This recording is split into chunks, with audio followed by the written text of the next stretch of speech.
You know, we live in a world that's pretty much obsessed with the idea of choice. We're told that more options mean more freedom, more products, more paths, more possibilities. But what if that's not quite right? What if, after a certain point, more choice doesn't make us freer? It actually just makes us miserable. So here's the central paradox we're going to unpack today. It's this weird tension that honestly plays out in our lives every single day, whether you're scrolling through a streaming service, trying to pick a movie, or just trying to buy toothpaste. Why is it that an abundance of options, which should feel like this incredible gift, so often feels like a crushing weight? I want you to really picture this. You've been there, right? You walk into a coffee shop. All you want is a coffee. But then you're hit with this giant menu board, single origin beans, different brewing methods, like 10 kinds of milk, a dozen syrups. That initial excitement just evaporates, and this little hum of anxiety starts to creep in. Suddenly, you're not choosing anymore. You're just trying desperately not to make the wrong choice. Well, that feeling of being completely frozen, it actually has a name. We're calling this first part the tyranny of the menu, because that super common coffee shop moment, it tells us something really deep about how our brains try to handle decisions. This is exactly what's going on in front of that menu. It's called analysis paralysis. And hey, it's not some personal failing, all right? It's a totally real, well-documented cognitive state where our brain gets so flooded with information that it just short circuits. We overthink, we get stuck, and a lot of the time we either give up or just make a totally random, unsatisfying choice. And here's the crucial thing to get. Every single decision you make, no matter how tiny, uses up mental energy. Psychologists have a term for this. It's called cognitive load. When you've got 3 options, the load is super light, easy. But when you have 30 options, your brain is doing some serious heavy lifting just to compare them all. All that mental effort piles up and turns into what we call decision fatigue, which is basically a form of burnout that leaves us exhausted and less likely to choose anything at all. Now, this might all sound kind of intuitive, but it's not just a feeling. It's backed by some really fascinating science, proven by one of the most famous studies in this whole field. So, back in the year 2000, 2 psychologists, Sheena Iyengar and Mark Lepper, went to an upscale grocery store to sell jam. It was a simple setup. On some days, they had a tasting booth with 24 different kinds of jam. On other days, they offered just 6. And the question was pretty simple. Which display would actually sell more jam? And the results are just wow. This is what perfectly illustrates the paradox. The big display with 24 jams? Sure, it attracted more people. About 60% of shoppers stopped to take a look. But here's the kicker. Only 3% of them actually bought a jar. Now the small display, with just 6 jams, it attracted fewer people, yeah? But an incredible 30% of them made a purchase. That is a 10-fold increase in sales just by offering fewer choices. The researchers themselves summed it up perfectly. They said that while a huge variety seems really appealing at first, it can totally crush our motivation to actually buy something. The very thing that drew people in, that huge selection, was the same thing that stopped them from making a choice.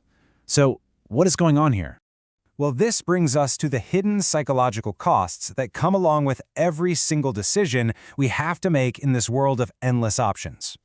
The first cost is something economists call opportunity cost. See, when you finally pick one coffee, you aren't just gaining that coffee. You are simultaneously losing the potential experience of every other coffee on that menu. The more options there are, the more you feel like you're giving up, and that actually subtracts from how satisfied you feel with the choice you finally made. And that feeling gets a supercharge from another powerful glitch in our thinking called loss aversion, a concept from the Nobel laureate Daniel Kahneman. Basically, our brains are wired to feel the pain of a loss about twice as strongly as the pleasure of an equal gain. So giving up those other 29 coffees feels psychologically way more painful than the pleasure of the one you're actually holding. And that turns what should be a simple choice into a high-stakes, stressful event. And the fallout from this constant, low-level stress? It's significant. Studies link it to chronic anxiety, a tendency to procrastinate on really important decisions, and that nagging feeling that we've missed out on something better. And over time, all this second-guessing can seriously eat away at our overall satisfaction with life. Okay, so if we all face this problem, how come some people seem to handle it so much better than others? Well, the answer comes down to 2 very different ways of approaching a decision. Psychologist Barry Schwartz, in his amazing book, The Paradox of Choice, figured this out. He identified 2 basic types of people. And honestly, figuring out which one you lean towards is the key to escaping this whole trap. So on one side, you have the maximizers. These are the folks who feel like they have to find the absolute, undisputed best option. They will research everything, read every review, and even after they choose, they're just riddled with regret and this fear that a better option was out there. They're constantly comparing their choice to what other people have. Then, on the other side, you have the Satisficers. Satisficers have clear standards, but as soon as they find an option that meets those standards, something that is good enough, they just pick it and move on. No looking back. So just take a second and think about it. When you're buying a new phone or picking a restaurant, are you on a hunt for the absolute best, or are you just looking for something that works for you? Recognizing your own tendency here is the first crucial step toward finding a solution.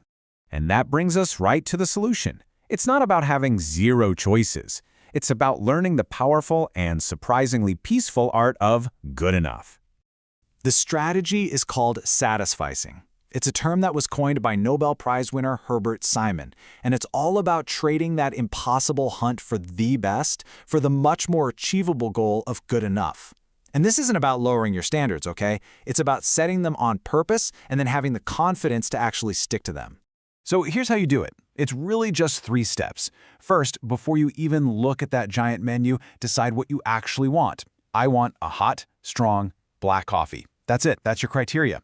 Second, you scan the options only until you find something that fits. Americano? Perfect. Stop right there. And third, and this is the most important part, make your choice and then force yourself to stop looking. Don't let your eyes drift over to the caramel macchiato.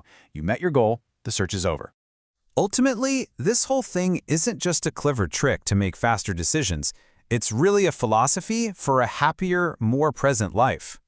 And that's what I want to leave you with. Life is not some theoretical simulation where you can analyze your way to a perfect outcome. It's a series of messy, interesting, wonderful experiences. Ordering a coffee that you don't end up loving isn't a failure. It's just a tiny, low-stakes bit of information that teaches you something for next time. But being paralyzed by analysis, that teaches you absolutely nothing at all. So the next time you feel frozen by a world of infinite options, just remember, the goal isn't to make the perfect choice. The goal is just to make a choice and get on with living your life.